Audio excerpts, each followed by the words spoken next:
The sun beat down mercilessly over the empty quarter, a vast sea of sand stretching beyond the horizon, swallowing everything in its path empires, caravans, and dreams alike. For centuries, the desert whispered a secret, a magnificent city, rich beyond imagination, lost beneath the dunes. This was Ubar, the Atlantis of the Sansa legend told in hushed tones, a myth woven into Bedouin bedtime stories. But in the early 1980s, a group of determined explorers set out to turn myth into reality. Among them was Nicholas Clapp, a filmmaker with a passion for archaeology and a heart full of wonder. Alongside him were Dr. Juris Zarins, an archaeologist who understood the ancient trade routes like no other, and Ronald Blom, a scientist from NASA whose tools were not shovels, but the eyes of satellites orbiting high above Earth. If you're enjoying this story, don't forget to like and subscribe for more stories that bring history's greatest mysteries to life. Their mission was bold: to find a city said to have been destroyed by divine wrath, condemned for its pride and wickedness. Ubar was spoken of in the Quran as Iram of the Pillars, a city of towering structures and unimaginable wealth. Ancient geographers like Ptolemy hinted at a bustling trade center somewhere in the Arabian Peninsula. But it was the story of frankincense, precious resin, that fueled ancient economies that truly guided their search. Somewhere along the caravan routes that crossed the empty quarter, Ubar must have thrived as a vital oasis. The first breakthrough came not from dusty manuscripts, but from the cold gaze of space.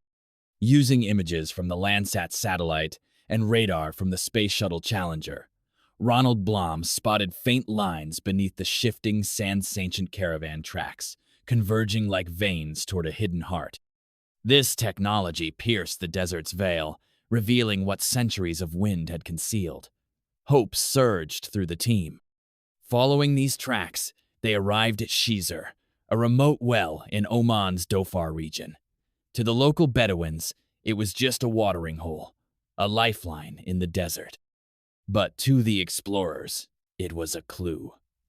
The well was surrounded by the crumbling remains of a fort, half buried by sand.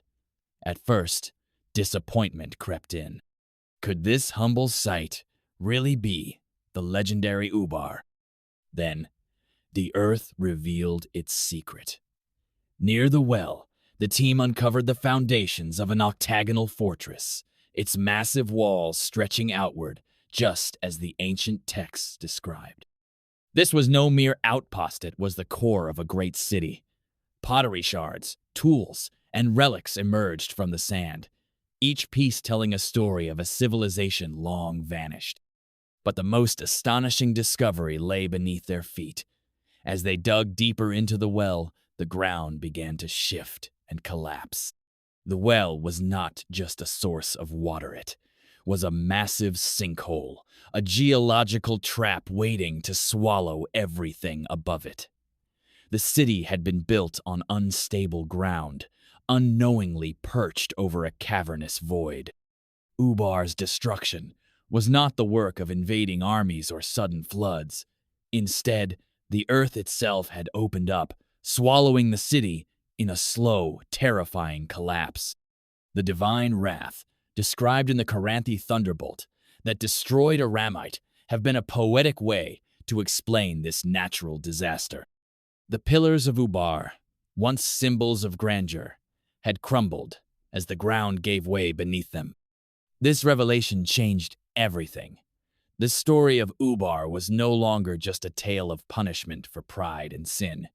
It became a story of human ambition and vulnerability, civilization undone by the very land it depended on. The people of Ubar were not villains. They were victims of nature's immense power. The desert seemed to breathe with new life, whispering the story of Ubar through the shifting sands and shimmering heat. The city's legend, once buried and forgotten, was slowly being rewritten not as a myth of divine judgment, but as a testament to the fragile balance between human dreams and the forces of the earth.